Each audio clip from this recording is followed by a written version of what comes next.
आपके साथ तो अवैध टिप्पणियाँ की गई और मारपीट भी किया गया, यहाँ तक कि जान से मारने की कोशिश भी की गई और ये मामला जो सब लाख का प्रिंट मीडिया इसी बात को लेकर उजागर कर रहे थे, उसी वक्त कुछ दबंग कहने लगे कि तुम हमारी बातों को क्यों उजागर कर रहे हो और उनको डराया धमकाया। जबकि भारत सरकार केंद्र सरकार ने इस बात को माना है कि 4 स्तंभ में से एक स्तंभ सोशल मीडिया और नेशनल मीडिया या प्रिंट मीडिया कोई भी मीडिया हो या कोई भी पत्रकार हो, इन 4 स्तंभ में से एक स्तंभ माना जाता है। लेकिन यहाँ पर स्तंभ के नाम पर कुछ न लगाया जा रहा है। पत्रकार बड़ा डरा और सहमा हुआ है।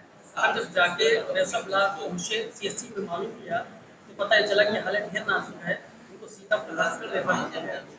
योगी सरकार ने कहा था राम राज्य चलाएंगे, लेकिन यहाँ पर राम राज्य का तो नाम ही कुछ हो रहा है, रावण राज्य चल रहा है। और योगी सरकार ने एक मुहिम चलाई थी दबंग और गुंडों को मिट्टी में मिलाने की, अच्छे अच्छे मिलाया, लेकिन आखिर कहाँ से मिलती है सही, कहाँ से पनप रहे हैं दबंग। आइए मौत से बात करते हैं कि क्या हुआ नहीं, क्या हुआ था। नाम पूछो। जानलेवा पूरी तरीके से जानलेवा हमला 4 पहिया वाहन से किया गया और उसके बाद गाड़ी से उतर कर मारने की कोशिश की गई और लाश को काफी निर्मम तरीके से सरेआम में देखा गया। और मैं दौड़ के गया थाने इंस्पेक्टर को फोन से पहले अवगत कराया। उसके बाद जब दौड़ के गया तो पीछे से गाड़ी लगा दी और थाने के अंदर गली में जो रास्ता जाता है वहाँ पर भी पुनः करने की कोशिश की मारने की। और परिसर में खड़े जो वहाँ के जो सत्याग्रही थे थाना में उन्होंने भी देखा, लेकिन मैं किसी प्रकार से दौड़ के गया, पीछे से दौड़ाता रहा, लेकिन किसी ने इस बात को जरूरत नहीं की और अंदर गया। हादसा हुआ क्योंकि इतना मैं परेशान हो गया था पहले से दौड़ के। उसके बाद हमें अंदर बिठा दिया गया और थाने में भी हंगामा काटा उसने और हमारे एक भी मतलब नहीं कि हमको बैठा दिया गया। पूरा स्टाफ हमारे साथ सहानुभूति दिखाता रहा, लेकिन कितनी सहानुभूति दिखाया उसका जो है प्रत्यक्ष जो हमारे ऊपर एक तरफा कार्रवाई की गई वो गवाह है।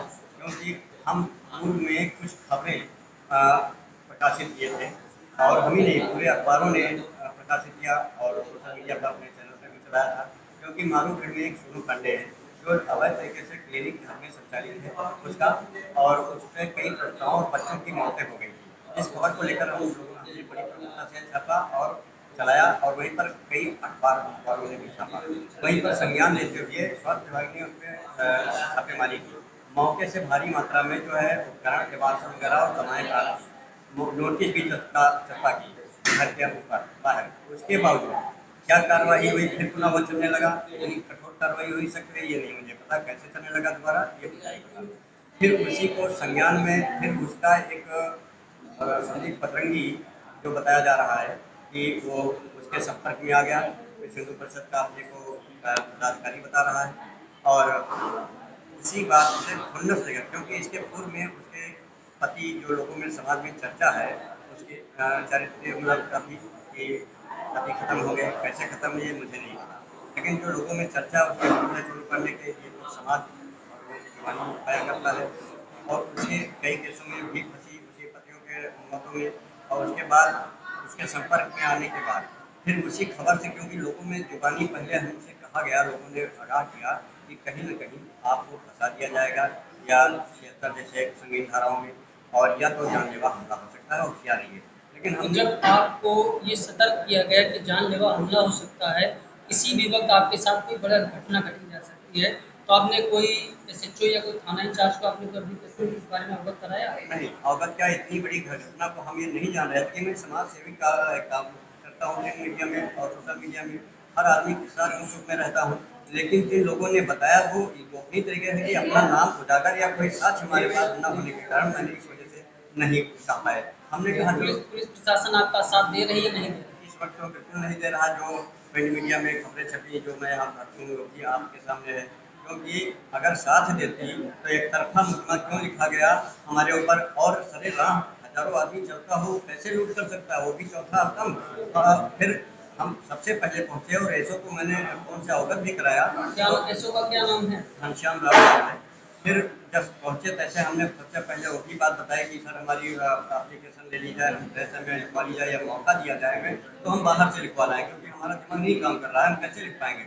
लेकिन उसके बावजूद कहा तुम्हारा काम होगा, परेशान हो तुम्हारे पास। देखिए, पुलिस और मीडिया का चोली दामन का साथ माना जाता है। जब रक्षक ही भक्षक बनेगा तो आम जनमानस का क्या है? जब मीडिया और पत्रकार ही सुरक्षित नहीं है इस योगी सरकार में, मैं एक बार फिर कहता हूँ कि योगी ने कहा था राम राज्य चलाएंगे, रावण राज को खत्म करेंगे, लेकिन यहाँ पर राम राज का नाम नहीं है, रावण राज का ही नाम चल रहा है। और जानते हैं कि आखिर उनके साथ और आगे क्या हो सकता है। और आपको कोई धमकी दी गई है? काफ़ी धमकियाँ मिल रही हैं। जब ये हुआ तो थाने में हंगामा काटा और काफ़ी लोगों को इकट्ठा करके उसने धरना प्रदर्शन किया, जिससे अब क्या दबाव रहा इंस्पेक्टर पर कैसे क्या रहा ये तो मुझे नहीं मालूम, क्योंकि हमको जहाँ से मिल गया हमारा मोबाइल भी रख लिया गया, संपर्क सूत्र भी खत्म कर दिया गया, हम काफ़ी बीमार हुए, चिल्लाते रहे, लेकिन कोई हमको अस्पताल भी नहीं ले गया। आखिरी में जब हमने कहा मैं आत्महत्या करूँगा तब हमें जबरदस्ती सुबह कई घंटे बीतने के बाद हमें जो है ले जाया गया। मैं सुबह घर से निकला था पर नहीं पहुँचा, हमारा बच्चा एक बीमार है, मौत की जंग लड़ रहा है, न्यूरो प्रॉब्लम है, डॉक्टर को दिखाने जाना था, जिसके लिए मैंने पैसे जुटाए थे 50,000 उधार लिए थे, वो मुझे गवाह डॉक्टर कहेगा। अच्छा, और आपके साथ कोई ऐसी घटना हो सकती है? हाँ, हो सकती है। हमारे लिए जीवन के जो है, मैं अकेला हूँ, हमारा जीवन खतरे में है, उसने धमकी दी है। किसने धमकी? उसका नाम? संदीप अवस्थी ने, जो सोनू पांडे के पास करीबी है उनका, वो दी है कि आप पैसे देंगे, अब तुमको देखेंगे किससे पाला पड़ा करके मंगा गया, कैसे पत्रकार बना जान का खतरा है। इसके लिए कोई भी समस्या अगर होती है और अकाल मृत्यु हमारी होती है, पैसों हमारे कट्टा कोई भी होता है, ये स्वयं सोनू पांडे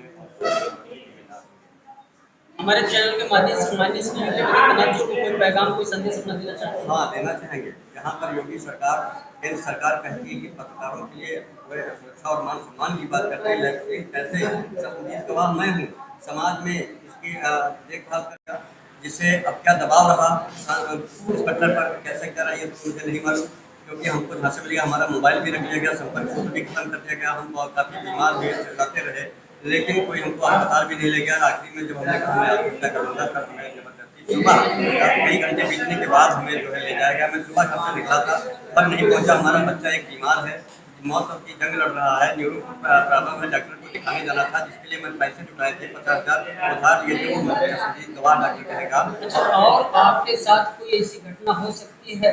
हाँ, हो सकती है। हमारे लिए जीवन के जो है, मैं अकेला हूँ, हमारा जीवन खतरे में है, उसने धमकी दी है। किसने धमकी? उसका नाम? संदीप अवस्थी ने, जो सोनू पांडे के पास करीबी है उनका, वो दी है कि आप पैसे देंगे, अब तुमको देखेंगे किससे पाला पड़ा करके मंगा गया, कैसे पत्रकार बना जान का खतरा है। इसके लिए कोई भी समस्या अगर होती है और अकाल मृत्यु हमारी होती है, पैसों हमारे कट्टा कोई भी होता है, ये स्वयं सोनू पांडे हमारे चैनल के माध्यम से को कोई पैगाम, कोई संदेश अपना देना चाहते हैं? हाँ, देना चाहेंगे। जहाँ पर योगी सरकार, केंद्र सरकार कहती है कि पत्रकारों के लिए सुरक्षा और मान सम्मान की बात करते हैं, लेकिन ऐसे संबंधित गवाह मैं हूँ समाज में इसकी देखभाल कर लीजिए, जांच कर लीजिए कैसे हमारे साथ हुआ, कहाँ से हम सुरक्षित हैं। हम मांग करते हैं कि हमारे सुरक्षा के लिए व्यवस्था की जाए, नहीं तो हमारा जीवन बिल्कुल अंत में हो जाएगा, काल के काल में हमारा जीवन चला जाएगा, हम चले जाएंगे और हमारा परिवार मरी के कगार, क्योंकि मैं अकेला हूँ, छोटे छोटे बच्चे हैं और एक बड़ा बालक हमारा बीमार है।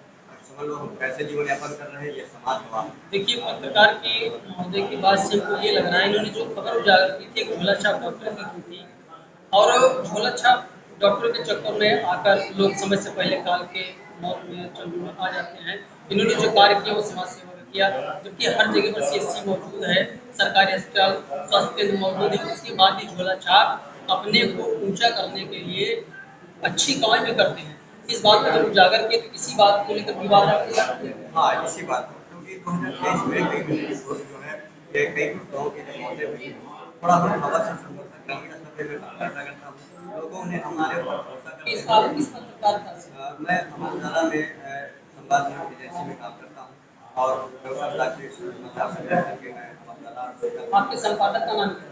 संपादक का नाम है, बाकी जो ब्यूरो है वो ब्यूरो चीफ का क्या नाम? सुधांशु, वो आपका साथ दे रहे हैं? हाँ, जब ये घटना आपके साथ घटी थी और वो व्यक्ति था आपके साथ?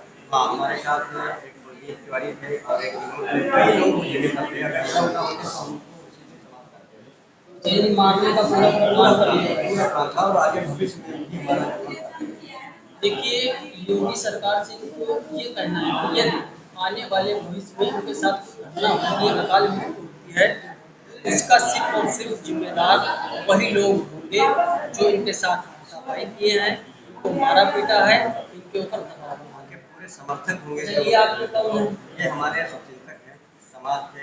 ये जो बता रहे हैं, ये पहले अपना नाम बताइए। ये जो बता रहे हैं, ये कथा कथित बातें हैं या सत्यार्थ है? ये कथा सही है। ये मैं बाद में पढ़ा था, वहाँ से मैंने देखा कि वाजपेयी वो लेके आ रहे थे, तो रोके ये उधर से वो आया गाड़ी में टक्कर लगी, मार दी थी जोर से। तो ये बोलने लगे कि मुझे दिखाता नहीं है, तो उसने बोला कि जो कौन बता रहे हैं तो उतर रहे हैं, तुमको कौन बचाएगा यहाँ।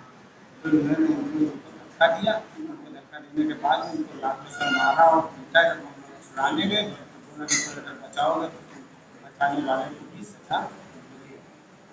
देखिए, ये खुला दबंगई और गुंडई के ऊपर उतारू है ये लोग।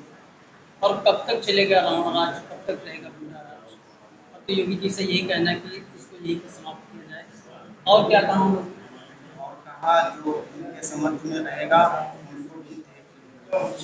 हम क्या सबको दे रहे हैं? सबको दे रहे थे, रोड पे चिल्लाते हुए थाने तक जब गाड़ी लेके गया है तो हम लोगों को टक्कर मारने की कोशिश की। वहाँ से एक कांस्टेबल आ रहा था, उसने हमारे साथ बचाया हमको। वो गवाह है। क्या नाम है इसका? वो लड़का आ रहा था अंदर से, ये नहीं मालूम है कि और भी कोई आपको परेशानी है? परेशानी यही है जो हमारे ऊपर कोई भी घटना होती तो संदीप और मैं और दोनों पार्टी जिम्मेदार उनके समर्थक जिम्मेदार और हमारे जो खतरे में है इसमें कोई दिक्कत नहीं है। हमारा परिवार भी मिल जाएगा, हमारे घर अकेला तो मैं इसे आज 4-5 दिन से हम ये 17 तारीख से मैं यहाँ हूँ। हालत गंभीर है, कहीं हो गया है, रिपोर्ट भी नहीं, मेडिकल भी नहीं कराया गया। पूरी तरीके से हमारे साथ संपत्ति बरती, लेकिन कैसी संपत्ति बरती ये तो कागजात और हालात की गवाह है।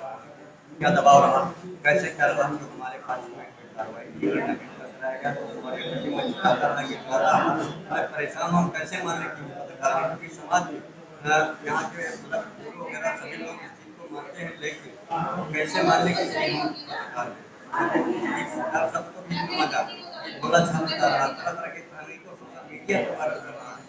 सभी पत्रकार सबको सब पत्रकार के नाम पर ये भी उसने जासूसी करी आपको? हाँ यार सबको ही पूरी तरीके से उसने जो है समाज में दंगा कर दिया, कलंकित किया है पूरी तरीके से। तो हम नहीं, हमको एक ग्रामीण स्तर पे हम पूरी जनमानस के जो है को कलंकित कर दिया पूरी तरीके से। सोशल मीडिया पर भी जो है ऐसे ऐसे टिप्पणी करता है, उससे संदीप के खिलाफ है। बस बहुत लंबे ये थे प्रेम वाजपेयी जी, जो पीड़ित हैं, परेशान हैं फ्यूचर ब्लॉक से, और काफ़ी ज़्यादा इनके ऊपर दबाव बनाया गया, काफ़ी डरे और सहमे हुए हैं, काफ़ी छुट्टी नहीं पे आएंगे।